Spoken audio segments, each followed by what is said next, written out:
Assalamualaikum warahmatullahi wabarakatuh. Innal hamdalillah nahmaduhu wa nasta'inuhu wa nastaghfiruhu wa natubu ilaih wa na'udzu billahi min syururi anfusina wa min sayyiati a'malina may yahdihillahu fala mudilla lahu wa may yudlilhu fala hadiyalah. Ashhadu an la ilaha illallah wahdahu la syarika lah wa ashhadu anna nabiyyana Muhammadan abduhu wa rasuluhu la nabiyya ba'dah.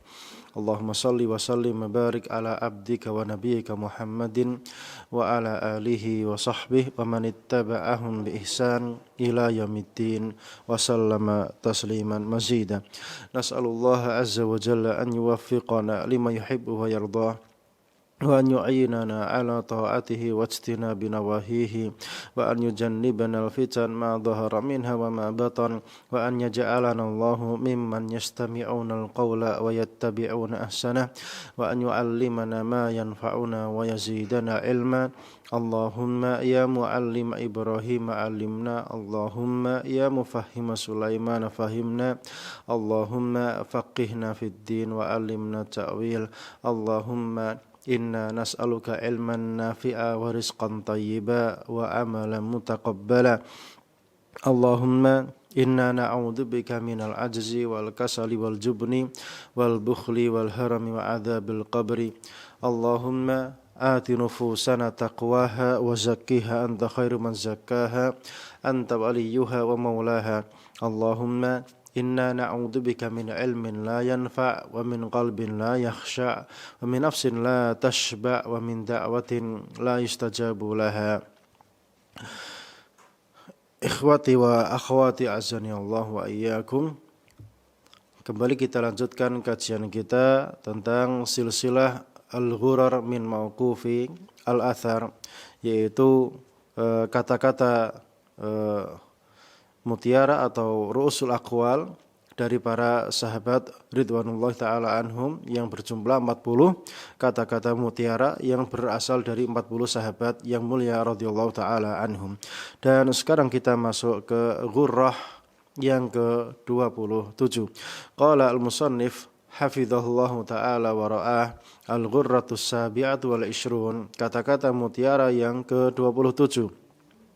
An Abi Hurairah radhiyallahu ta'ala anhu annahu qala, dari sahabat yang mulia Abu Hurairah radhiyallahu ta'ala anhu bahwasanya beliau berkata, yubsiru ahadukum al-qadata fi aini akhihi, salah seorang di antara kalian melihat kotoran yang ringan, yang sedikit, yang tipis di mata saudaranya, wa yansal jidla au qala al jid'a fi ain nafsi, tapi dia melupakan sebatang pohon kurma yang ada di matanya dia. Ini maknanya jelas bahwasanya seseorang itu melihat aib saudaranya yang remang-remang, yang tipis-tipis, itu nampak jelas di matanya dia, namun aib yang besar sebesar pohon korma di depan mata dia tidak nampak. Rawahu Ahmad fi Zuhdi, riwayat Imam Ahmad dalam kitab Zuhud, wal Bukhari fil Adab al-Mufrad, dan diriwayatkan pula oleh Imam Al-Bukhari rahimahullah ta'ala di dalam kitab Al-Adab al-Mufrad, wa isnaduhu sahih, dan sanadnya sahih. Wa ruwiya marfu'an wa la yathbut, dan hadis ini diriwayatkan secara marfu' namun tidak thabit dari baginda Rasulullah sallallahu alaihi wasallam. Wa Abu Hurairah, dan nama asli Abu Hurairah radhiyallahu taala anhu huwa Abdurrahman bin Sakhrin, yaitu Abdurrahman bin Sakhr ad-Dausi, masyhur bi kunyatihi, terkenal dengan kunyahnya yaitu Abu Hurairah, wa yulaqab bi hafidhis sahabah, dan diberi gelar atau julukan sebagai hafidnya para sahabat, yaitu orang yang hafal banyak hadis, itu hafid ya, hafid yang hafal hadis dan paham dirayahnya juga.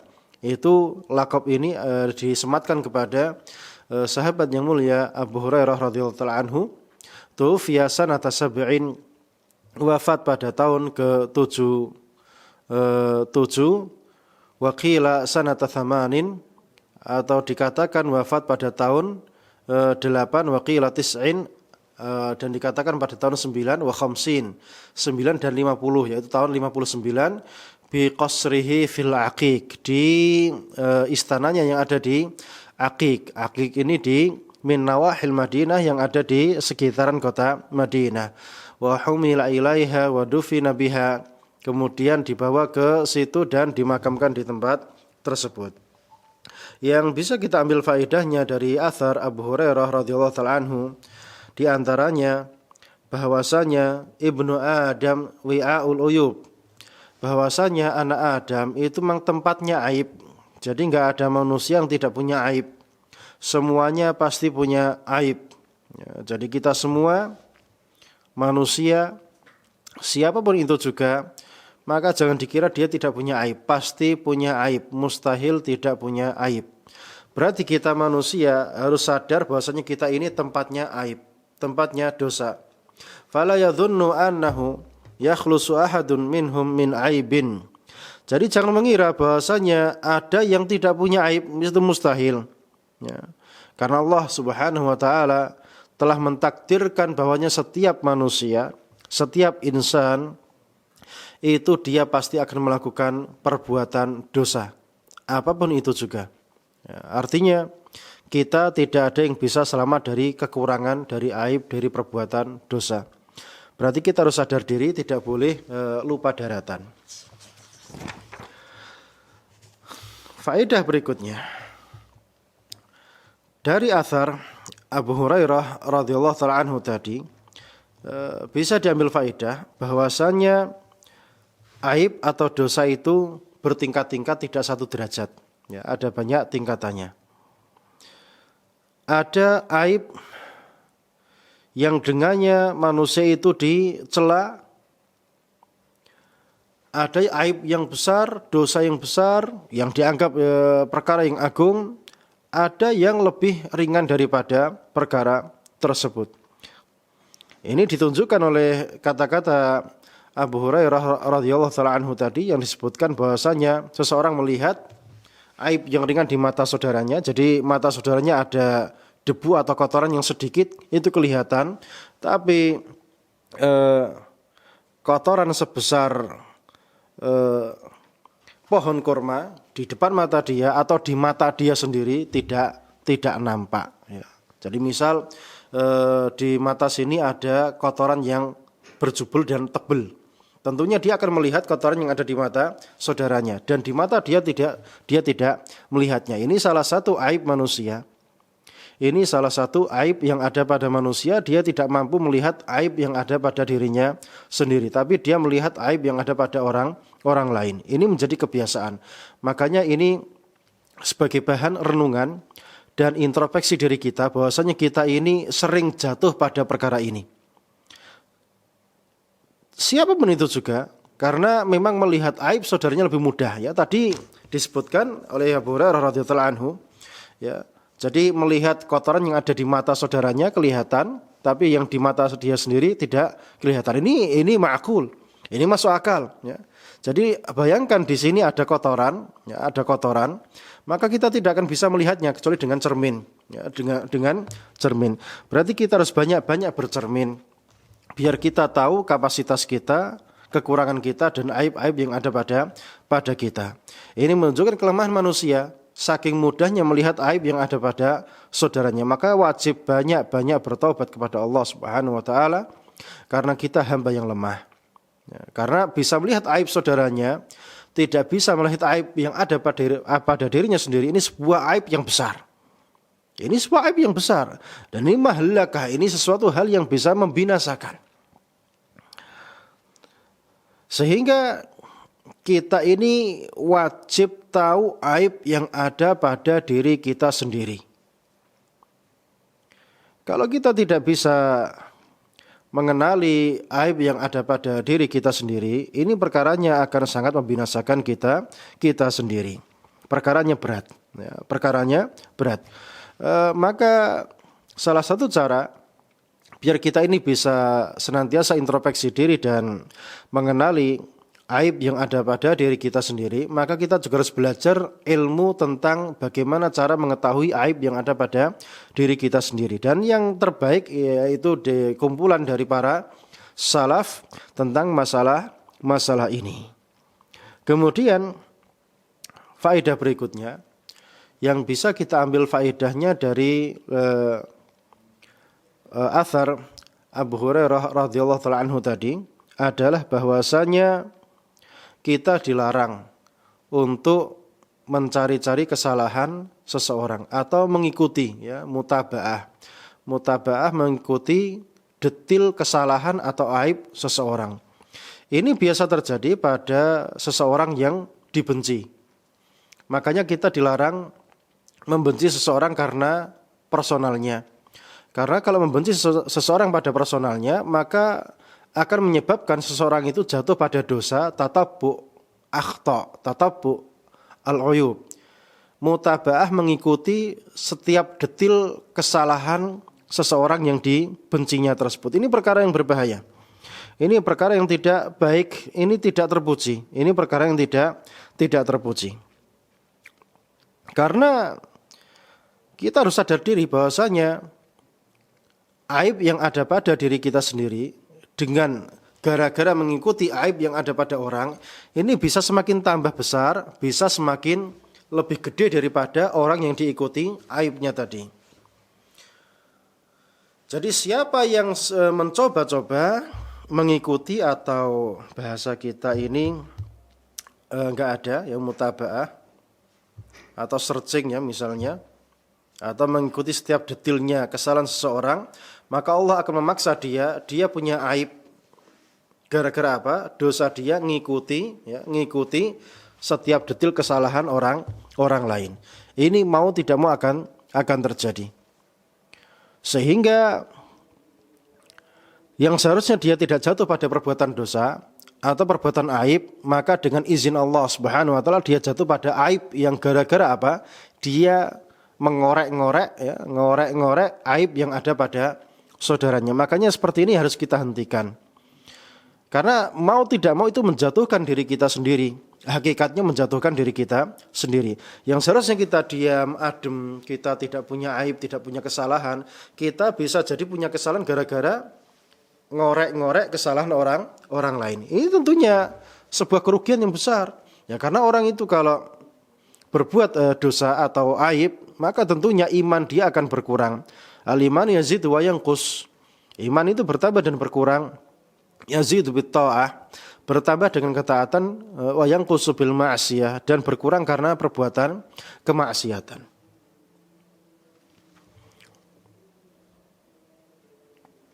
Kemudian faedah berikutnya yang bisa kita ambil dari athar Abdurrahman Abu Hurairah radhiyallahu taala anhu tadi adalah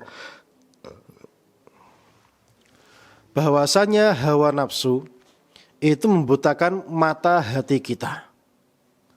Membutakan mata hati kita sehingga tidak mampu melihat aib yang ada pada dirinya sendiri. Karena mengikuti kesalahan seseorang, mencari-cari kesalahan seseorang, ini adalah sebuah hawa nafsu, sebuah ambisi yang ada pada hawa nafsu, maka itu menyebabkan mata hati menjadi tertutup sehingga tidak mampu mengorek atau menguliti kesalahan atau aib yang ada pada dirinya sendiri. Tapi dengan mudah menguliti atau mengorek-ngorek kesalahan yang ada pada saudaranya. Ini perkara yang berat, ini perkara yang berat. Karena hati kalau sudah mati, maka akan susah di dalam beribadah kepada Allah Subhanahu wa taala. Semangat ubudiyah itu menjadi lemah. Kalau semangat ubudiyahnya menjadi lemah, maka tentunya berdampak pada agama yang menjadi lemah. Berarti perkaranya tidak ringan, ini perkaranya berbahaya. Jadi kenapa orang itu suka mengorek-ngorek, mencari-cari aib saudaranya? Tidak lain karena dia menghambakan diri kepada hawa nafsunya. Mustahil dia mencari ridha Allah Subhanahu wa taala. Karena kalau mencari ridha Allah Subhanahu wa taala, maka dia tahu kewajibannya yaitu menutupi aib yang ada pada saudaranya, tidak mengumbarnya kepada siapapun yang dia jumpai. Tapi kalau sudah mengumbar kepada siapapun yang dia jumpai, maka ini perkaranya jelas hawa nafsu, bukan mencari keridhaan Allah Subhanahu wa taala. Walaupun lisan dia mengatakan, demi Allah ini saya ini demi agama atau demi sunnah, demi dan sebagainya, enggak. Itu semuanya murni adalah mengikuti hawa nafsunya.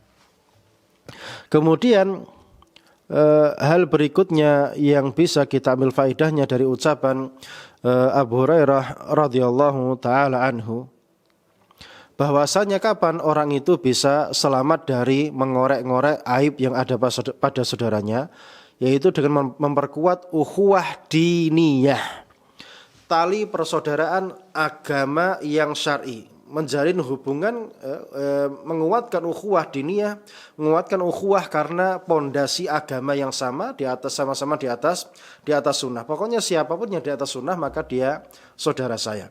Ini akan menguatkan seseorang di dalam dia jatuh pada merusak kehormatan saudaranya. Tapi ukhuwah diniyah ini dia hilangkan, maka akan ringan di dalam merusak dan menghancurkan, menjatuhkan kehormatan saudaranya sama kaum muslimin. Karena kalau dia tahu dia adalah saudaraku, maka dia akan tahu kehormatan dia wajib dijaga, ya, tidak boleh dijatuhkan. Itu yang terjadi. Tapi kapan ukhuwah diniyah itu tidak ada, persaudaraan yang dibangun di atas agama itu tidak ada, maka yang terjadi adalah dengan mudahnya orang itu jatuh pada mengorek atau mengungkit-ungkit kesalahan, aib yang ada pada saudaranya. Dan subhanallah, tali persaudaraan yang ada pada hari ini menjadi sangat lemah sekali. Tali persaudaraan agama di antara sama kaum muslimin, dan di antara mereka adalah para penuntut ilmu syar'i, hari ini menjadi lemah. Menjadi lemah sehingga mereka dengan mudahnya berusaha menjatuhkan kehormatan saudaranya yang lain dengan apapun itu juga. Seandainya dia punya paham bagaimana kewajiban seseorang itu di dalam menjaga ukhuwah diniyahnya, seandainya tali ukhuwah diniyahnya itu kuat yang ada pada dirinya, justru dia akan berusaha menutupi aib yang ada pada saudaranya, tidak mengumbarnya kemana-mana. Jadi menahan diri dari mengumbar aib saudaranya, ini menguatkan agama yang ada pada dirinya. Tetapi dia mengumbar kesalahan saudaranya kepada orang-orang, ya, siapapun yang dia jumpai, ya, dimanapun berada, maka ini merusak agama dia sendiri. Tidak merusak orang yang rusak kehormatannya tadi, sama sekali tidak. Karena ini semuanya masuk dalam kategori takdir Allah Subhanahu wa taala. Orang itu mulia, orang itu rendah dan hina, semuanya dengan takdir Allah Subhanahu wa taala, bukan karena usaha seseorang di dalam menjatuhkan kehormatan dia. Makanya kalau ada orang yang dijatuhkan kehormatannya, sebetulnya dia tidak perlu bingung, ya, tidak perlu gundah, nanti kehormatan saya bakal jatuh dan sebagainya. Santai saja, ini semuanya adalah takdir Allah Subhanahu wa taala. Kalaupun kehormatan dijatuhkan, itu semata-mata karena perbuatan dosa kita. Jika Allah menghendakinya, itu semata-mata karena perbuatan dosa kita, dan kita berharap kepada Allah Subhanahu wa taala kita diampuni dosa-dosa kita dengan tersebarnya aib tersebut misalnya. Tapi seandainya aib itu aib yang dibuat-buat atau yang dikarang-karang saja, maka kita justru tidak boleh khawatir sama sekali.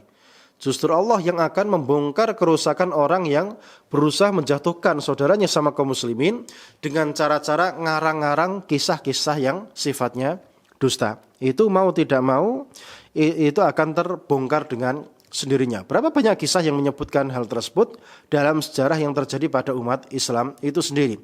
Makanya kita tidak perlu khawatir dengan hal-hal seperti ini. Mau ada orang yang mengumbar aib kita ke sana kemari dan lain sebagainya, santai, biarkan saja. Seandainya memang benar terbongkar aib tersebut, maka kita mohon pada Allah Subhanahu wa taala, semoga Allah mengampuni dosa-dosa kita semua. Tapi kalau itu bukan aib yang ada pada kita, ketahuilah bahwasanya Allah akan membongkar hal tersebut ke khalayak, dan orang tersebut akan dihinakan oleh Allah Subhanahu wa taala.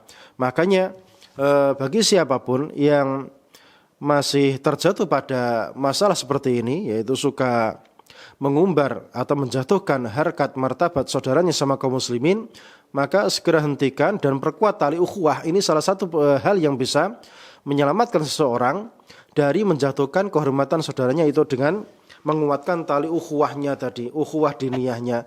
Tali ukhuwah diniyah itu bukan sering mengunjungi, sering datang ke sowan kepada orangnya atau dan sebagainya.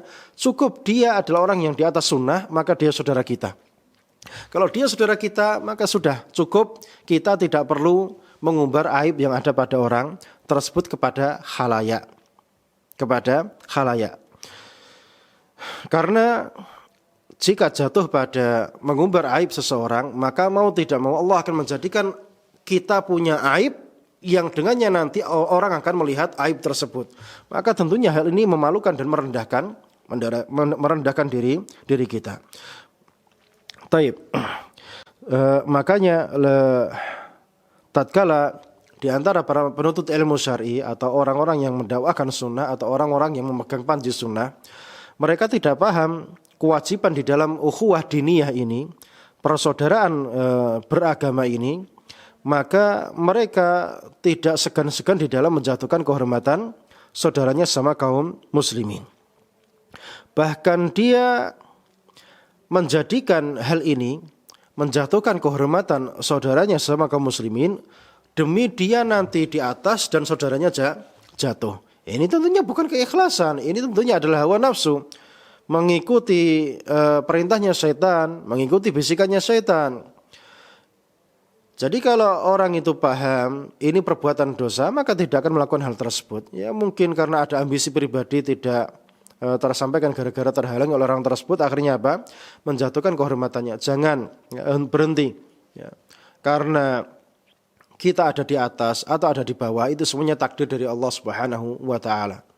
Qulillahumma malikal mulki tu'til mulka man tasha wa tanzilul mulka mimman tasha. Allah itu menghendaki kekuasaan ada di tangan siapa dan kapan Allah mencabutnya, itu semuanya kehendak Allah Subhanahu wa taala. Kalau Allah belum mentakdirkan seseorang itu ada di atas, maka enggak usah bingung untuk mencari tempat yang ada di atas. Tetap berusaha memperbaiki diri sendiri, tetap berusaha menyampaikan ilmu kepada umat, tetap berusaha menyampaikan sunnah kepada manusia. Sudah itu saja kerjakan, nggak perlu sibuk ya, sikut sana sikut sini, rebutan kekuasaan dan sebagainya. Apa manfaatnya? Hanya membuat hati menjadi semakin kalap, ya, semakin kesal, semakin geram, semakin marah. Dan itu kalau sudah terjadi menguasai hati manusia, maka tidak akan aman, tidak akan tenang di dalam beribadah, di dalam menyembah Allah Subhanahu wa taala. Apakah itu yang kita inginkan? Maka di dalam beribadah kita ini butuh hati yang tenang, yang nyaman, yang jembar, ya, dada yang legowo. Itu kalau sudah ada pada dada kita, kita akan nyaman di dalam beribadah menyembah Allah Subhanahu wa taala. Tapi kalau masih sibuk dengan mencari-cari aib saudaranya, kemudian menyebarkannya ke sana dan kemari, maka yang terjadi kita tidak akan bisa tentram dan nyaman di dalam beribadah menyembah Allah Subhanahu wa taala. Dan yang menjadi musibah di hari ini pula, bahkan para penuntut ilmu syar'i, mereka membangun persaudaraan mereka tidak di atas ukhuwah diniyah, tetapi mereka membangun persaudaraan mereka gara-gara ada manfaat yang bisa dia dapatkan. Jadi sekiranya orang ini bermanfaat untuk dia, atau misalnya dia khawatir kalau dia tidak ngeblok sama dia atau ngegeng sama dia, nanti bisa disikat, bisa dijatuhkan martabatnya. Akhirnya dia takut, akhirnya apa? Ngikuti kelompok ini arahnya kemanapun, pokoknya jadi tim huri. Akhirnya menghancurkan agamanya sendiri. Akhirnya orang ini mau punya aib sebesar gunung apapun, maka dia katakan orang ini sempurna, orang ini baik, di atas manhaj yang lurus, di atas sunnah yang jelas dan sebagainya, dan lupa tutup mata dengan aib atau kesalahan-kesalahan yang fatal yang ada pada saudaranya tersebut. Gara-gara apa? Ya gara-gara masih ada ikatan manfaat. Ya, nanti kalau dia tegas atau terus terang di dalam menegur, nanti manfaatnya menjadi terputus. Ini sebuah musibah yang terjadi pada akhir zaman ini. Manusia membangun ukhuwahnya gara-gara ada asas manfaat.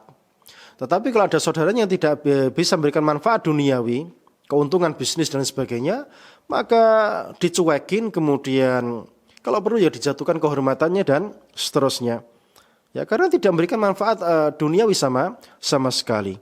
Sehingga orang yang punya banyak kekurangan gara-gara ada manfaat duniawinya maka dipuji-puji habis, kemudian dikatakan di atas manhaj yang lurus dan yang sebagainya, dikatakan orang ini Masya Allah dan sebagainya, dan tutup mata dengan kesalahan yang fatal. Adapun orang yang tidak memberikan manfaat duniawi, tidak pernah memberikan manfaat dunia kepada dia, maka dicuekin, kemudian dihajar, kemudian tidak diajak sebagai teman, tidak diajak sebagai kawan, kemudian kalau bisa dijatuhkan kehormatannya dan sebagainya. Ini seburuk-buruk perangai seorang muslim, apalagi ini terjadi pada seorang penuntut ilmu syar'i. Ini perkara yang berbahaya. Ini perkara yang berbahaya. Bahkan mereka terkadang mengatakan itu semua atas nama kitab dan sunnah. Demi Allah, saya bersaksi atas nama Allah, orang ini tidak layak disebut sebagai ustadz. Demi Allah, ini demi menjaga harkat martabat sunnah. Orang ini la syai', orang ini gini-gini dan sebagainya. Tapi orang ini yang bisa kasih dia manfaat duniawi, bisnis dan sebagainya, dikatakan manhajnya lurus dan sebagainya, dengan berbagai kekurangan yang ada. Ini tentunya sebuah kebohongan, pembohongan publik. Ini tentunya sebuah hawa nafsu yang diikuti demi sesuap nasi. Kemudian di antara faedah yang bisa kita dapatkan dari ucapan Abu Hurairah radhiyallahu taala anhu adalah perintah untuk wara'.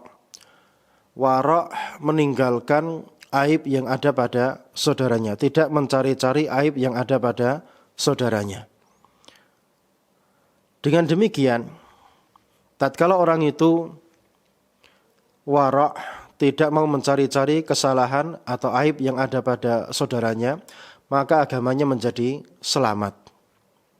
Karena apa? Dia tidak sibuk dengan dendam yang ada pada dirinya kepada saudaranya. Sehingga hatinya tentram, hatinya tenang, sehingga dia bisa fokus di dalam beribadah, semangat di dalam beribadah, semangat di dalam mencari perintah-perintah Allah Subhanahu wa taala dan melaksanakannya. Tapi tatkala orang itu sibuk dengan tahdzir, sibuk dengan aib saudaranya, maka yang terjadi adalah kesengsaraan yang ada pada jiwa. Kemarahan yang tidak selesai-selesainya, menyimpan dendam, menyimpan kemarahan, menyimpan kedongkolan dan sebagainya. Sampai kapan? Sampai kapan seperti itu? Maka hentikan perbuatan seperti itu. Kembali kepada ukhuwah Islamiyah, kembali kepada persaudaraan, kembali kepada persatuan. Toh kita ini sama-sama sunnah. Kenapa harus berpecah-pecah seperti ini? Apa manfaatnya? Tidak ada manfaatnya. Itu semuanya hanyalah bisikan setan. Dan setan tidak ingin kita selamat, setan ingin kita binasa. Maka kita tinggalkan bisikan-bisikan setan ini. Walaupun berat, bi'inillah azza wa jal, kita bisa. Kita bangun, kita rajut ukhuwah kita. Kita satukan persaudaraan kita. Jangan sampai kita terpecah-pecah seperti ini. Sayang. Ahlus sunnah sudah sedikit kemudian saling menjatuhkan. Manfaatnya apa? Manfaatnya apa? Tidak ada manfaatnya. Dan kalau kita mau jujur, tatkala kita mau masuk ke pelosok-pelosok di desa-desa, di kampung-kampung itu, subhanallah, banyak orang yang membutuhkan dakwah, banyak orang yang membutuhkan asupan sunnah, banyak orang yang butuh ngaji, baca alif ba tak belum bisa. Ini sudah kita buktikan. Masuk ke pelosok-pelosok ternyata banyak orang yang menunggu-nunggu kita. Kalau kita yang ada di pusat-pusat sunnah kemudian terpecah belah dengan saling menjatuhkan, saling sikut seperti itu, nanti kalau mati ditanya di hadapan Allah Subhanahu wa taala, apa yang ente lakukan? Ente sudah dapat ilmu, sudah tahu sunnah, sudah tahu hidayah, sudah tahu jalan yang benar. Kenapa ente tidak mau open sama saudara-saudara yang ada di pelosok-pelosok? Ini tanggung jawab kita mana nanti? Makanya kita sudah hentikan Hentikan permusuhan, saling cekcok, saling menjatuhkan ini hentikan. Fokus kita nggarap saudara-saudara kita, kita ajari mereka yang ada di pelosok-pelosok. Fokuskan di sini. Sudah kita selesaikan pertikaian ini. Kita hentikan. Hentikan. Kalau belum bisa berjalan bareng, silahkan jalan masing-masing tanpa harus saling menjatuhkan. Cari ladang yang sangat luas ini. Ladang masih banyak. Ladang dakwah masih banyak. Kenapa harus rebutan gitu loh? Kemudian di dalam ucapan Abu Hurairah radhiyallahu anhu ada larangan kepada kita untuk berbuat dolim kepada sesama makhluk. Jadi ladang rezeki itu luas, tidak perlu kita khawatirkan. Allah yang telah menentukan rezeki kita. Allah yang telah menetapkan rezeki kita sampai ajal menjemput kita. Tidak perlu kita khawatirkan sedikit pun. Karena Allah itu telah baik kepada kita, memberi rezeki kepada kita, menciptakan kita. Tidak mungkin kita diciptakan tanpa ada rezeki. Mustahil. Maka kita tinggal lapang dada. Kemudian tidak perlu kita menjatuhkan saudara kita. Tidak perlu kita mendolimi saudara kita demi sesuap nasi. Tidak ada manfaatnya. Toh itu tidak akan menambahkan rezeki kita. Sama sekali. Maka hentikan perbuatan yang merugikan ini sama sekali tidak bermanfaat dan bahkan nanti akan menjadi kegelapan yang terjadi pada hari pertanggungjawaban kelak. Nanti kalau sudah ditanya oleh Allah Subhanahu wa taala, apa yang mau kita jawab di hadapan Allah Subhanahu wa taala? Dan Abu Hurairah radhiyallahu taala anhu perawi hadis ini ya, terkenal dengan kunyahnya tadi sudah saya sebutkan di awal dars dan dikenal dengan Hafidz as-Sahabah ya, yaitu yang paling banyak hafalannya kepada hadis-hadis Rasulullah sallallahu alaihi wasallam. Kemudian ghurrah yang berikutnya qala al-musannif hafizahullah taala wa ra'ah, Syekh Al-Utsaimin hafizahullah taala berkata, al-ghurratu tsaminatu wal 'ishrun, kata-kata mutiara yang ke-28. Kata-kata mutiara yang ke-28. An Utsman ibn Abil As radhiyallahu taala anhu annahu qala, dari sahabat yang mulia Utsman bin Abil As. Jadi yang namanya Utsman ini ada banyak ya. Ada Utsman bin Affan, ada Utsman bin Mad'un, ada Utsman bin Abil As dan Utsman yang lain. Dan ini adalah Utsman bin Abil As radhiyallahu taala anhu annahu qala, bahwasanya beliau berkata, sa'atun lid dunya wa sa'atun lil akhirah. Ada waktu untuk dunia, ada waktu untuk akhirat. Wallahu a'lam, dan Allah lebih tahu, yang maha tahu. Ayyadzalika yaghlibu alaina, mana dari dua hal tadi yang nanti akan mengalahkan kita, apakah dunia atau yang akhiratnya? Apakah kita jadi hamba dunia ataukah kita akan jadi hamba akhirat? Ini Allah yang maha tahu, mana yang bakal mengalahkan kita. Dan semoga saja Allah Subhanahu wa taala memberikan kita akhirat, kita menjadi hamba akhirat, tidak menjadikan kita sebagai hamba dunia. Itu menghinakan menjadi hamba dunia. Faqala lahu Mutarrif, maka Mutarrif rahimahullah taala, sang murid, berkata kepada Utsman bin Abil As, dhahabtum bid dunya wal akhirah, kalian para sahabat telah pergi dengan dunia dan akhirat, semuanya kalian dapatkan. Maka mendapatkan pujian ini, Utsman bin Abil As, sang sahabat radhiyallahu ta'ala anhu, membalas jawaban muridnya, la dirhamun yusibuhu ahadukum min jahdin, sungguh satu dirham kalian perjuangkan dengan susah payah, perjuangan yang mati-matian, fayadha'uhu fi haqqin, kemudian kalian gunakan untuk perkara yang hak, yang benar, afdal min 10,000, lebih baik daripada 10.000 dirham yunfiquha ahaduna faidan min faidin, lebih baik daripada 10.000 dirham yang disedekahkan oleh salah seorang di antara para sahabat. Walaupun itu semisal sedekah seperti banjir ya, seperti banjir. Rawahu Ahmad wa Abu Dawud wa kilahuma fi zuhdi. Riwayat Imam Ahmad dan Abu Dawud dan kedua-duanya di dalam kitab Az-Zuhd. Wa lafdhu li Ahmad, dan lafadznya miliknya Imam Ahmad. Wa isnaduhu sahih, dan sanadnya sahih.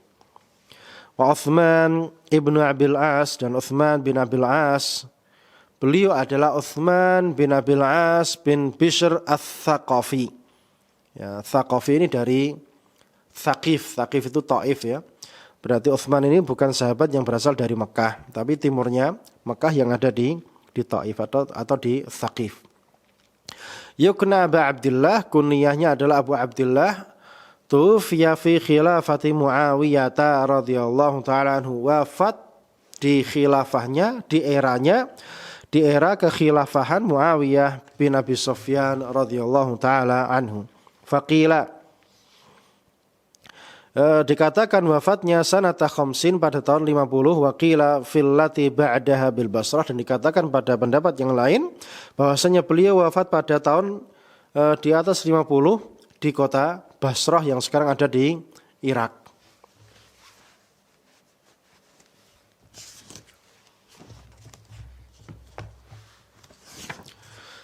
Yang bisa kita ambil faedahnya dari athar yang disampaikan oleh sahabat yang mulia Uthman bin Abil As tadi, bahwasanya kehidupan kita ini adalah waktu-waktu yang berlalu. Jadi hakikatnya kita ini adalah hidup karena hidup di atas waktu. Jadi semakin bertambah usia kita, maka hidup kita semakin berkurang. Hasan Al-Basri rahimahullah ta'ala, beliau berkata, Ibnu Adam, wahai anak Adam, innama anta ayyam, kamu ini sebetulnya hanya hari-hari saja. Fa idza dhahabat minka yaumun dhahaba ba'duka. Jika satu hari telah lewat, maka sebetulnya telah berkurang usia kamu.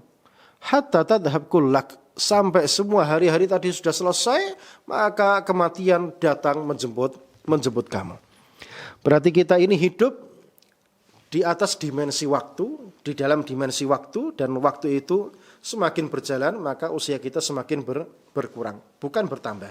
Ya, karena kita semakin berjalan mendekati kematian. Kalau begitu perkaranya, maka kita persiapkan hari-hari kita untuk menghadapi kematian kelak dengan beramal soleh, berharap ridho dari Allah Subhanahu wa ta'ala. Dan Ahmad Syauqi berkata dalam syairnya, daqati qalbil mar'i qailatun lah. Jadi hatinya seseorang itu di dalam detak-detaknya dia berkata, ya, detak jantung itu berkata, innal hayata daqaiq wa thawani. Jadi hidup itu hakikatnya hanya menit-menit yang berjalan dan detik-detik yang berlalu. Ya, jadi detak jantung kita dek dek dek dek, itulah kehidupan kita. Waktu yang akan selesai pada ujungnya. Kalau sudah selesai hari-hari yang telah ditentukan, maka kematian akan datang menjemput. Dan faedah berikutnya yang bisa kita ambil dari athar Uthman bin Abil As radhiyallahu taala anhu adalah di antara waktu-waktu yang dimiliki oleh hamba tadi, ada waktu-waktu yang dia pergunakan untuk dunia dia, ada waktu-waktu yang dia pergunakan untuk akhirat dia. Waktu yang digunakan untuk dunia itu untuk ma'ash, untuk menyambung hidup. Jadi dia gunakan waktu dia untuk dunia, ya, mencari dunianya, mencari kehidupan dunianya, mencari bekal makanannya untuk nyambung hidup. Kalau itu sudah dia dapatkan, hakikatnya dia sudah melakukan kewajiban dia untuk dunia dia. Adapun selebihnya itu digunakan untuk akhirat dia, untuk persiapan kematian yang bakal menjemput dia. Maka seorang hamba itu dia hidup di antara kehidupan dunia dan kehidupan akhirat. Dunianya adalah sekedar mencari ma'isyah untuk nyambung hidup sambil menanti kematian yang bakal menjemputnya. Sehingga seseorang hamba itu dia hidup dengan cara memaksimalkan potensi yang dia miliki untuk dunia dia, dan begitu pula juga memaksimalkan potensi dia untuk akhirat yang bakal kelak menjadi rumah abadinya. Maka tidak boleh kita menyia-nyiakan kehidupan dunia kita dan kehidupan akhirat kita.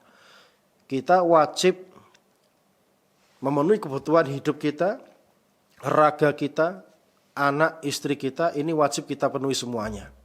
Itu kita harus berusaha keras. Plus berusaha keras untuk kehidupan akhirat kita. Tidak boleh ini jomplang.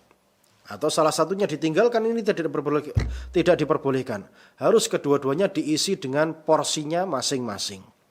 Kemudian di dalam ucapan Utsman bin Abil As radhiyallahu ta'ala anhu, ada faedah yang lain, bahwasanya kita diperintahkan untuk menyibukkan diri dengan hal yang bermanfaat.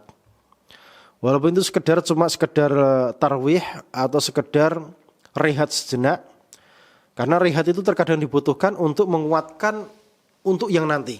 Ya, misal malam sibuk penuh dengan kegiatan i'tikaf misalnya, atau sholat, baca Quran dan yang lain-lain, maka siangnya dia tidur maksimal untuk persiapan malamnya nanti.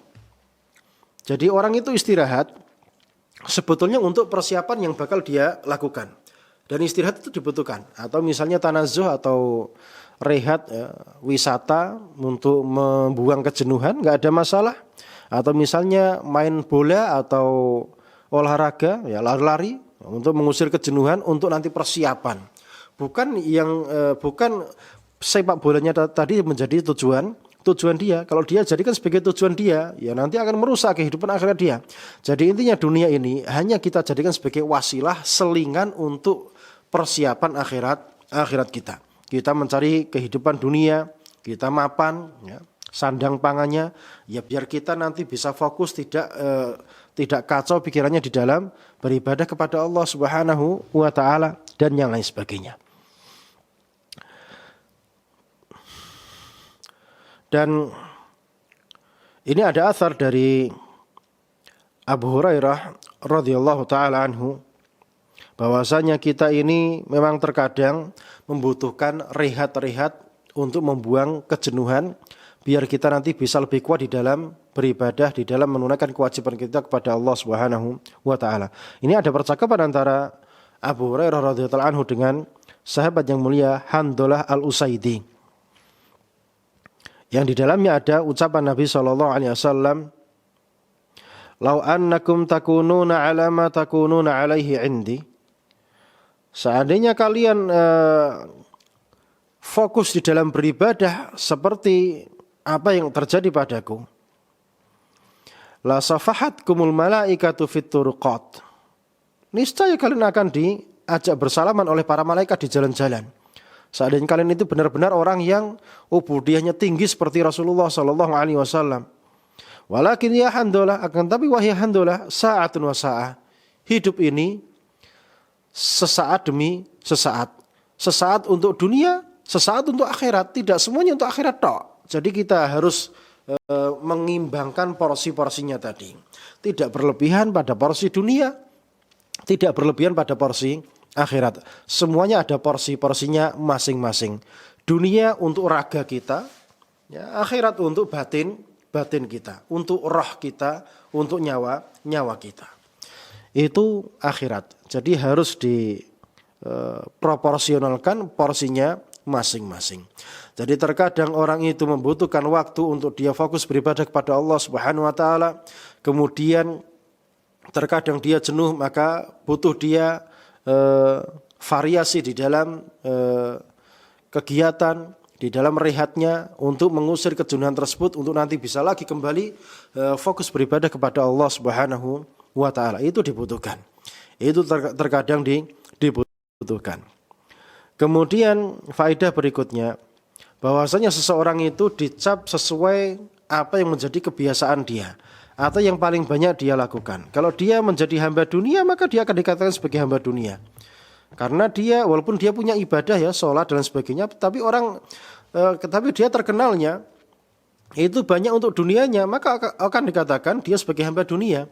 Tapi orang terkenal dengan perkara akhiratnya, walaupun dia punya perkara dunia yang dia lakukan, ya, maka dia akan dicap sebagai hamba akhirat. Jadi orang itu dihukumi sesuai dengan yang paling banyak yang dia lakukan atau porsi yang paling banyak yang dia berikan.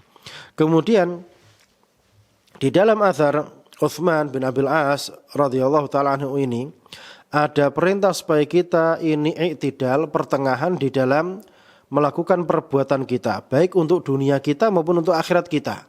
Tidak boleh berlebih-lebihan, tidak boleh melebihi batas, sesuai porsinya. Jangan berlebihan. Dunia sama, kita sebatas bisa bertahan hidup, sebatas kita bisa menyambung hidup, sebatas kewajiban kita tertunaikan, makanan, pakaian, tempat tinggal, kendaraan, kemudian kebutuhan listrik, air dan sebagainya sudah terpenuhi, udah. Tidak perlu kita menggebu-gebu di dalam menambah dunia kita. Toh itu semua hanya akan membuat pikiran kita menjadi kalut, menjadi kacau, menjadi tidak bisa fokus di dalam beribadah, ketaatan kepada Allah Subhanahu wa taala. Ya, ini saya sampaikan ya, karena saya sendiri juga pernah kerja dan dapat fulus banyak. Dan mau tidak mau itu menforsir kehidupan akhirat kita. Terkadang sholatnya terlambat dan sebagainya. Ini Allah musta'an. Dan semoga saya tidak bisa kembali kepada kehidupan seperti itu lagi. Ya, mengejar dunia itu sakit. Ya, karena tidak bisa belajar duduk di tempatnya masyayikh, tidak bisa mulazamah, tidak bisa menikmati hari-hari di Masjidil Haram, di Masjid Nabawi dan sebagainya. Tapi semuanya hancur gara-gara mengejar cuan. Maka dalam perkara dunia asal kebutuhan dasar sudah tercukupi, maka sudah tidak perlu menggebu-gebu dan berambisi di dalam mengejar yang selebihnya. Cukup yang kebutuhan dasar itu yang kita kejar, itu tercapai, maka sudah cukup, tidak perlu melebihinya. Kemudian perkara berikutnya yang bisa kita ambil faedahnya dari ucapan Utsman bin Abil As radhiyallahu taala anhu, bahwasanya seseorang itu perlu dia merendahkan diri ketika dipuji oleh seseorang. Tidak perlu ketika dipuji kelantas terbang dan sebagainya, tetapi ketika dipuji maka hendaknya langsung merendah. Tadi Utsman bin Abil As radhiyallahu taala anhu dipuji oleh muridnya, ya, Mutarrif. Dipuji apa? Fustum bid dunya wal akhirah. Kalian dhahabtum bid dunya wal akhirah. Kalian telah mendapatkan semuanya, dunia akhirat kalian dapatkan. Maka apa kata Utsman bin Abil As radhiyallahu taala anhu? La dirhamun yusibuhu ahadukum min jahdin fayada'u fi haqqin afdal min 10,000 yunfiquha ahaduna faydan min faydin. Sungguh 1 dirham saja kalian para tabi'in dapatkan dengan cara usaha yang keras, capek dan sebagainya, kemudian kalian letakkan di tempat yang hak, lebih afdal daripada 10.000 yang kita sedekahkan di jalan Allah Subhanahu wa taala. Maka di sini Utsman bin Abil As langsung mengarahkan muridnya kepada perkara yang bermanfaat. Ente juga harus perhatian kepada perkara sedekah. Ente juga harus apa? Ibadah kepada Allah Subhanahu wa taala. Pikirkan masalah keselamatan diri. Enggak usah mikir-mikir yang lainnya. Artinya ini wejangan dari sang guru yang mulia untuk diarahkan kepada perkara yang baik, yang dia harus segera fokus kepada perkara tersebut, yaitu perkara akhirat. Yaitu perkara akhirat. Ini juga ada semangat ya. Bisa jadi kalian walaupun bukan para sahabat, bisa jadi kalian bersedekah lebih afdal daripada sedekahnya para sahabat. Artinya tidak menutup kemungkinan. Masih ada peluang. Tidak perlu pesimis. Ini semangat dari sang guru. Artinya jangan hanya artinya seorang yang dipuji itu ya bisa langsung mengarahkan orang yang memujinya kepada perkara yang bermanfaat, ya, perkara yang bermanfaat. Dan ini tentunya ucapan Utsman bin Abil As radhiyallahu taala anhu secara tidak langsung ini memutus puji-pujian, memutus pintu pujian. Nggak usah muji-muji, karena muji-muji itu salah satu sumber kebinasaan. Karena orang itu kalau dipuji terkadang terbang. Ini berbahaya. Nah, ini berbahaya. Kalau sudah terbang, lupa daratan, lupa hakikat dirinya sendiri, maka yang terjadi akhirnya gurur. Orang itu takjub dengan dirinya sendiri, dan ini perkara yang berbahaya. Orang takjub ini masuk dalam salah satu kategori perbuatan riya, dan riya itu dosa besar dan dia adalah syirik yang kecil. Kemudian faedah berikutnya yang bisa kita ambil faedahnya dari ucapan Utsman bin Abil As radhiyallahu ta'ala anhu, bahwasanya sedekah itu enggak masalah banyak sedikitnya, tetapi adalah bagaimana hati kita tadi di dalam bersedekah. Apakah ikhlas lillahi ta'ala, ataukah itu banyak kemudian menimbulkan ujub atau ghurur atau perasaan takjub dengan dirinya sendiri, ataukah sedikit ikhlas lillahi ta'ala. Maka tatkala dilakukan dengan ikhlas Allah Ta'ala, hatinya mantap, ini saya lakukan dalam rangka keikhlasan kepada Allah Subhanahu Wa Ta'ala, maka itu lebih bermanfaat daripada yang banyak kemudian menghasilkan rasa takjub. Allah musta'an. Sudah banyak harta yang dikeluarkan kemudian hilang sia-sia begitu saja gara-gara ada takjub. Atau terkadang orang itu kebiasaannya sedekah sedikit saja, itu berat di dalam mengeluarkannya. Allah musta'an. Ya, semoga Allah Subhanahu wa taala memudahkan kita dalam bersedekah dan kita tidak berat lagi di dalam mensedekahkan harta kita di jalan Allah Subhanahu wa taala. Ini butuh pengorbanan. Intinya pengorbanan itu ada nilainya, nilai plusnya dari Allah Subhanahu wa taala. Kita harus berkorban lillahi taala, bukan berkorban untuk hal-hal yang lain. Dan berkorban dalam kondisi melarat, dalam kondisi enggak punya, ini memiliki keutamaan yang luar biasa. Salah satu tanda-tanda keimanan seseorang tatkala dalam kondisi melarat sudah masih tetap berusaha untuk bisa sedekah dan infak di jalan Allah Subhanahu wa taala. Dan di dalam athar ini juga ada faedah bahwasanya tidak lazim sedekah yang banyak itu lebih baik daripada sedekah yang sedikit. Artinya tergantung tingkat keikhlasan masing-masing. Sejauh mana kita ikhlas kepada Allah Subhanahu wa taala, itu yang akan menjadi penentu pahala yang bakal kita dapatkan. Semoga Allah Subhanahu wa taala memberikan kita keikhlasan di dalam ucapan dan amal kita, di dalam sedekah kita, di dalam infak kita, di dalam sujud kita, dalam amal ibadah kita semua. Kemudian faedah berikutnya yang perlu kita ambil faedahnya dari ucapan sahabat yang mulia Utsman bin Abil As radhiyallahu taala anhu, bahwasanya di dalam sedekah tadi kita wajib menghancurkan syahwat harta, syahwat dunia yang masih bersemai di dalam hati kita. Artinya kita berikan harta kita ini di jalan Allah, kita sudah menganggap ini perkara yang seakan-akan ini hanya daun yang terbang gitu saja. Kita enggak menganggap dia perkara yang besar. Sudah ini miliknya Allah Subhanahu wa taala. Sehingga apa? Tatkala kita tidak berat di dalam harta yang kita sedekahkan di jalan Allah Subhanahu wa taala, sehingga syahwat kita semakin hancur, semakin hancur. Kalau syahwat dunia semakin hancur, ini semakin bagus. Karena apa? Ketamakan, kerakusan itu hilang dari dada dia. Kalau masih ada ketamakan, kerakusan, ini akan membahayakan diri kita. Karena kita akan menjadi budaknya setan. Kalau masih ada syahwat-syahwat duniawi yang ada di dalam dada kita.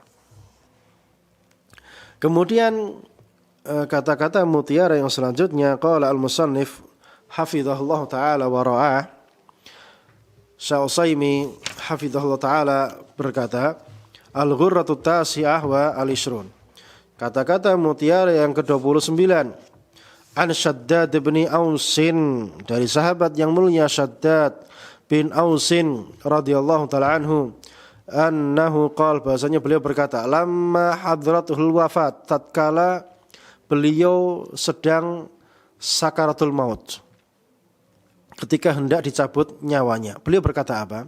Akhwaf ma akhafu alaikum, yang paling aku takutkan kepada kalian, ar-riya'u, yaitu riya, suka pamer, wasyahwatul khafiyah, dan syahwat yang tersembunyi. syahwat yang ada di dalam hati ini. Jadi kita masing-masing punya syahwat. Syahwat ini kalau dituruti membinasakan kita. Rawahu Abu Dawud fi Zuhdi, riwayat Imam Abu Dawud dalam kitab Az-Zuhud, wa Abu Nuaim Al-Asbahani fi Hilyatul Awliya, dan riwayat Abu Nuaim Al-Asbahani dalam kitab Hilyatul Awliya, wal Baihaqi fi Syu'abil Iman, dan Imam Al-Baihaqi dalam kitab Syu'abul Iman. Wal lafdzu lahuma, dan lafaz ini milik Abu Nuaim dan Baihaqi rahimahumallahu. Isnadu sahih, dan sanadnya sahih, wa ruya marfu'an wa la yathbut, dan diriwayatkan pula bahasanya hadis ini marfu' namun tidak sampai derajat marfu'. Wa Shaddad ibnu Aus, Shaddad bin Aus ini adalah Shaddad bin Ausin bin Thabit al-Ansari al-Khazraji, dari kalangan Ansar dari kota Madinah.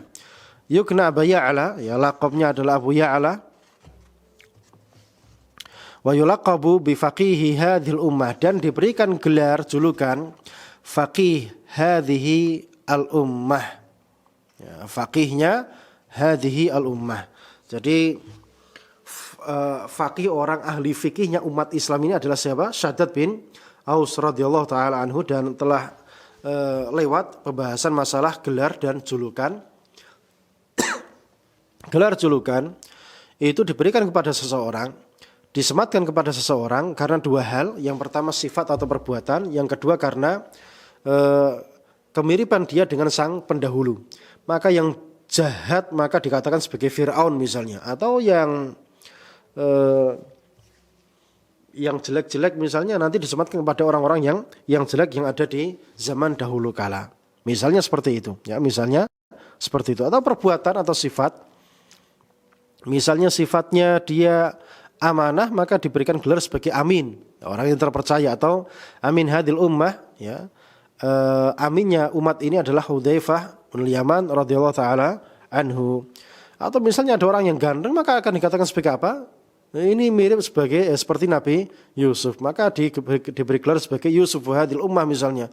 Atau punya sifat yang mirip seperti Nabi Ibrahim, maka akan digelari sebagai apa? Ibrahim hadhihi al ummah. Dan ini telah lewat pada pertemuan yang telah lalu.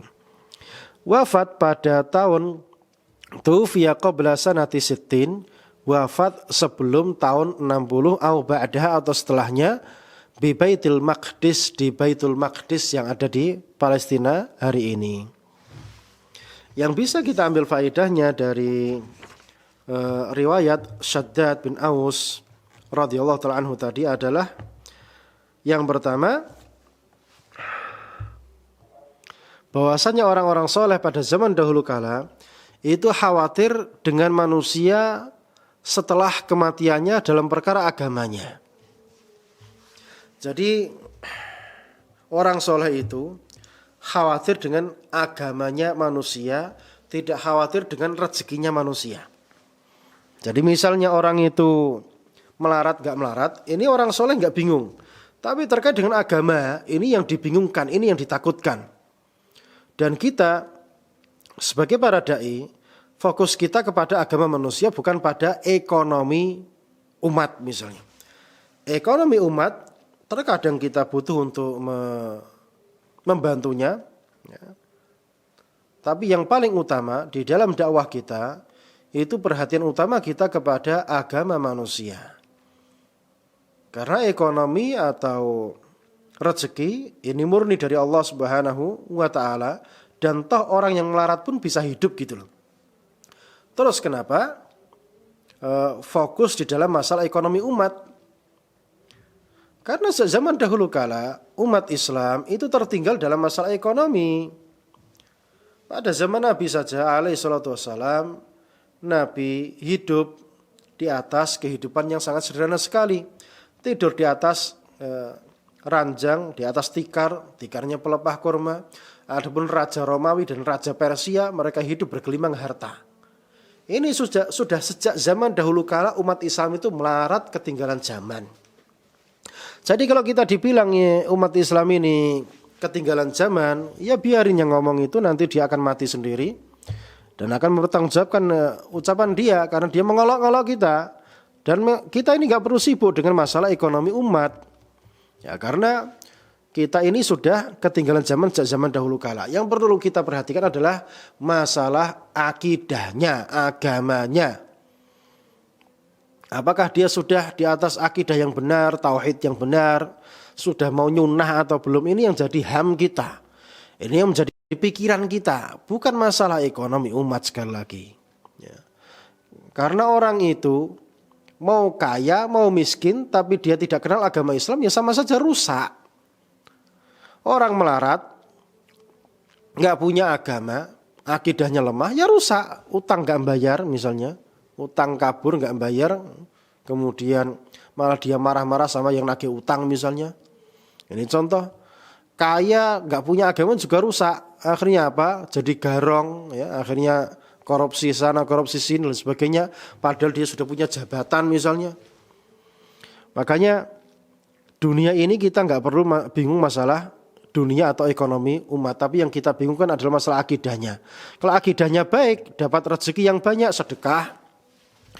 Kalau akidahnya baik, hubungannya dengan Allah itu baik, dia takut dengan balasan di akhirat kelak.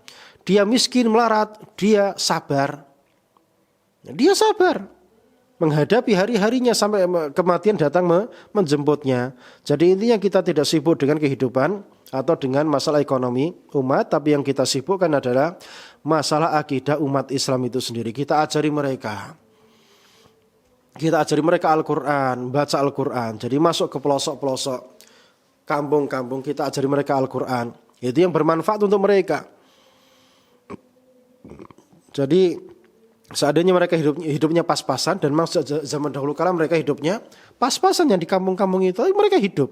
Ya, maka intinya kita fokus pada agama yang sampai kepada mereka. Nah ini Syaddad bin Aus radhiyallahu ta'ala anhu punya kekhawatiran kepada agamanya umat Islam ini. Aku takut kepada kalian dua hal, yaitu riya dan asyirkul khafi. Karena kedua-duanya ini merusak agama kita. Riya ini ya karena motifnya motif dunia. Syahwal khafiyah, syahwat yang tersembunyi ini juga motifnya motif dunia. Jadi sebetulnya dunia itu lebih rawan merusak agama kita ya, daripada perkara yang lainnya. Makanya akidah, sekali lagi akidah dan akidah bagi yang mau berdakwah di jalan Allah Subhanahu wa taala. Betapa banyak ormas yang dia jadi kaya raya kemudian dia berbangga-bangga. Ya kalau sudah berbangga terus manfaatnya apa? Wong dakwah kok bangga-banggaan? Dakwah itu adalah bagaimana bisa beramal semaksimal mungkin, kemudian menyampaikan manfaat semaksimal mungkin kepada umat. Kalau itu menjadi sebuah kesuksesan, kembalikan kepada Allah Subhanahu wa taala. Buat apa kita berbangga? Mahat kita ini mahat yang besar, mahat yang telah begini-begini, manfaatnya apa kayak gitu? Nggak perlu kita berbangga-bangga. Atau ormas kita ini ormas yang paling kaya, punya pom bensin sana sini, manfaatnya apa? Yang ditunggu itu manfaatnya untuk umat. Perhatian kepada akidahnya umat yang ada di pelosok-pelosok itu yang jadi perhatian kita. Ya kalau cuma bangga-banggaan kayak gitu ya nanti malah ditanya di akhirat kelak nanti. Jadi kita ini nggak perlu membangga-banggakan, itu semuanya murni taufik dari Allah Subhanahu wa taala. Lantas buat apa kita banggakan? Nggak perlu kita bangga. Justru kita harus merasa kurang, ini kita kurang di dalam beramal, di dalam sumbangsih kita, di dalam pelayanan kita, di dalam khidmah kita kepada umat. Masih kurang, serba kurang. Jadi nggak ada yang perlu dibanggakan.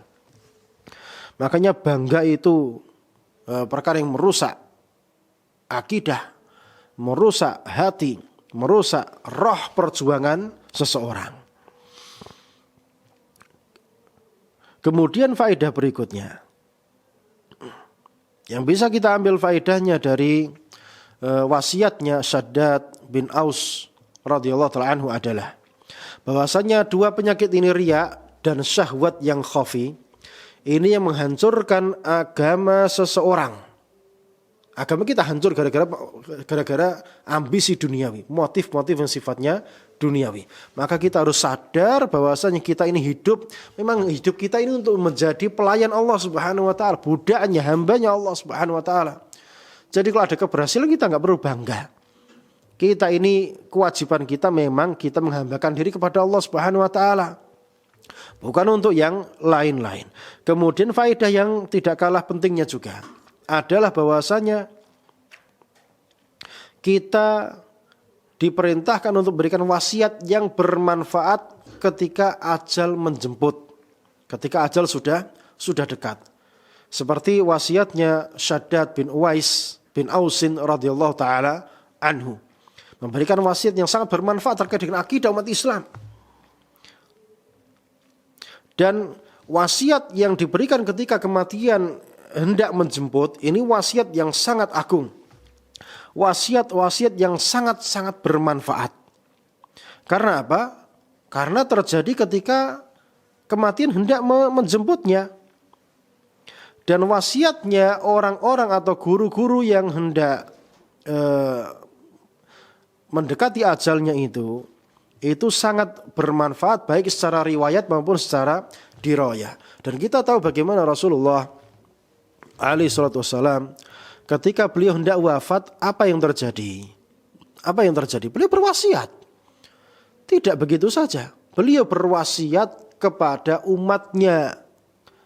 La'natullahi 'alal yahud wan nasara ittakhadhu qubur anbiya'ihim masajid. Laknat Allah kepada orang-orang Yahudi dan Nasrani, mereka menjadikan kuburan-kuburan nabi-nabi mereka sebagai masjid-masjid. Berarti mau hendak meninggal saja, hendak wafat saja, Rasulullah alaihi salatu wassalam masih perhatian kepada akidahnya umat ini. Jangan jadikan kuburan sebagai tempat sujud, jangan jadikan kuburan sebagai masjid, jangan jadikan kuburan sebagai tempat ibadah. Ibadah itu tempatnya di masjid, bukan di kuburan.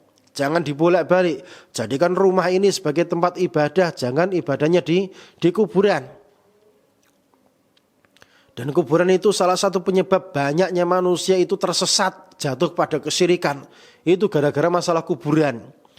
Makanya umat Islam gak boleh ziarah kubur sampai akidah mereka kuat, baru diizinkan oleh Rasulullah SAW untuk kembali ziarah kubur. Kuntu nahaitukum an ziyaratul kubur ala fazuruha. Dulu aku melarang kalian dari ziarah kubur, maka sekarang ziarahlah. Ini ucapan kepada siapa? Para sahabat.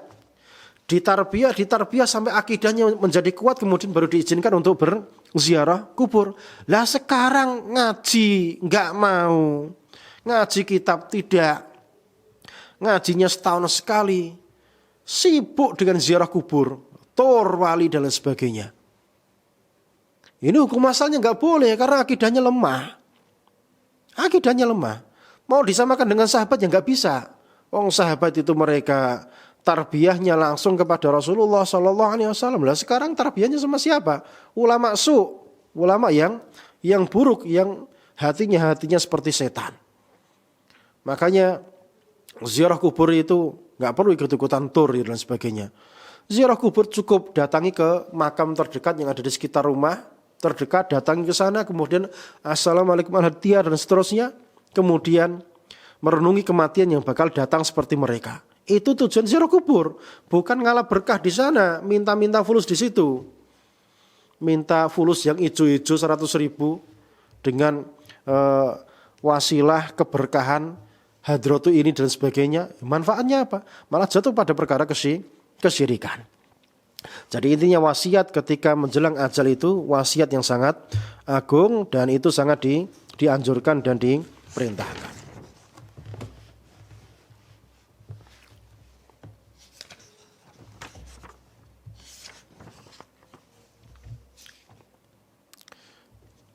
Dan saya tambah satu lagi, ya mudah-mudahan bermanfaat.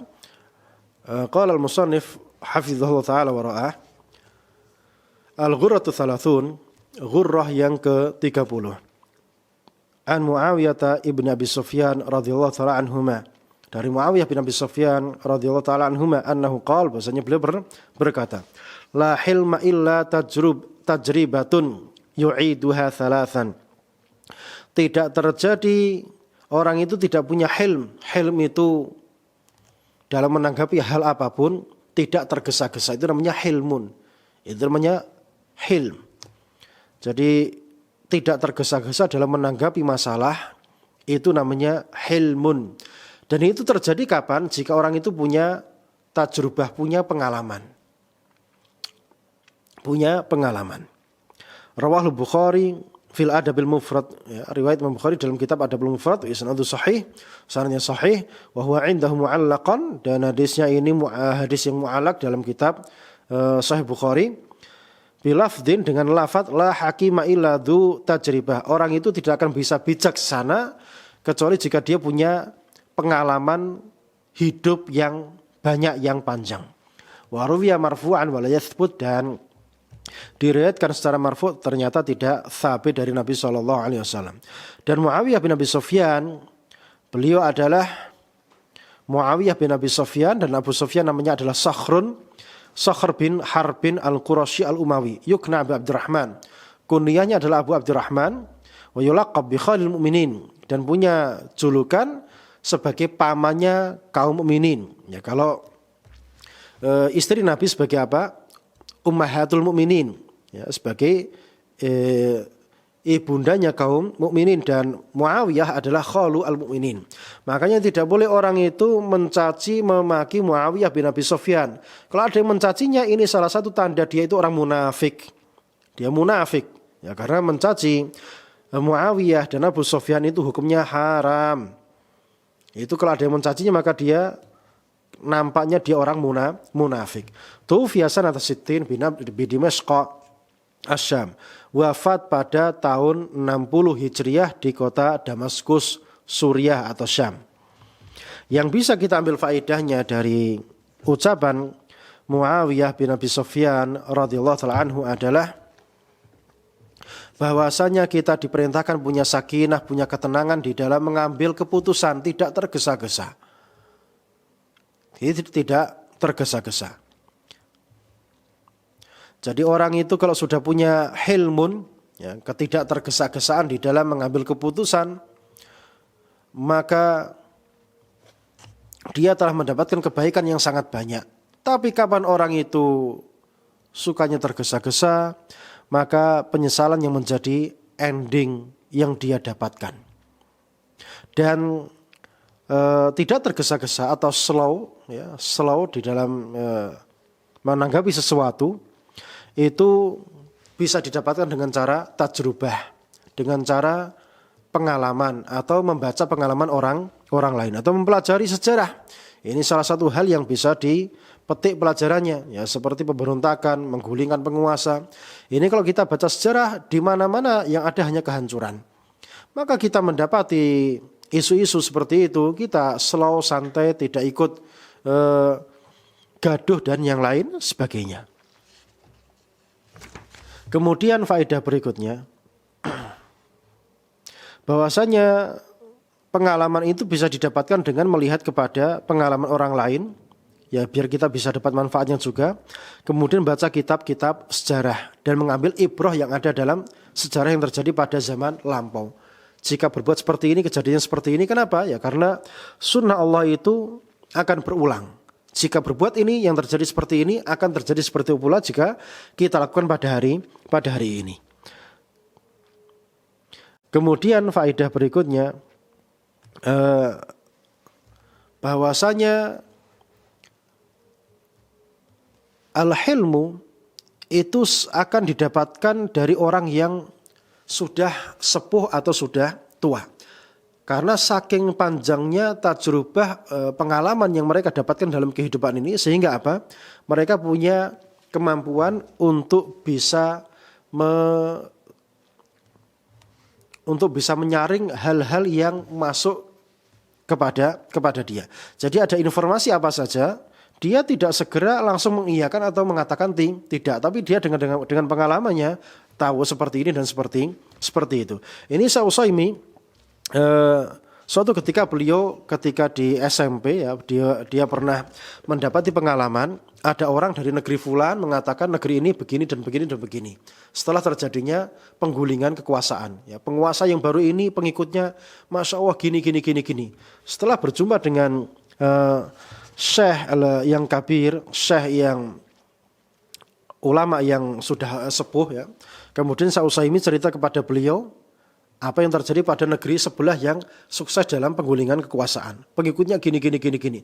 Dibiarkan cerita sampai selesai, kemudian setelah selesai ceritanya baru dikatakan, yang namanya penguasa, itu pasti akan memuji-muji habis hasil kerja dan usahanya. Itu sesuatu yang wajar. Tapi nanti realita akan berbicara, menunjukkan hakikat yang sebenarnya.